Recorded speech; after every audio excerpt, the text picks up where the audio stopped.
Mamatay? Kung ganon, sabay-sabay ko na kayong dadali sa impyerno!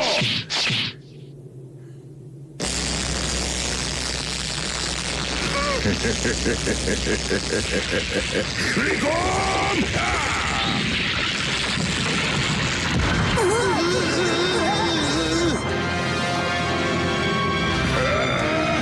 Ultra!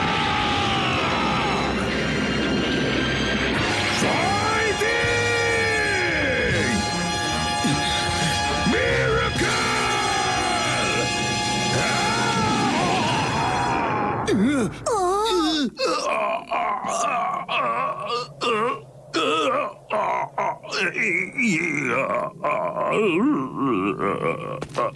Pasensya na, nakakita lang ako ng pagkakataon kaya sinamantala ko na.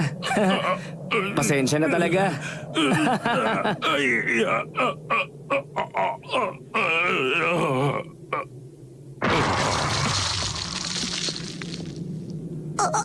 Ano? Natalo na siya ni Papa? Hindi nga. Totoo ba yan? Hindi nasaan ang kalaban ng pag-atake niya. Pero ikaw, ako, o si Vegeta, wala man lang nagawa labas sa dambuhalang yan. Si Goku, sa isang pag-atake lang napatumba na niya. Totoo ba tong nakikita ko? Natalo niya si Rikom? Pero wala naman siyang sapat na lakas para gawin yon.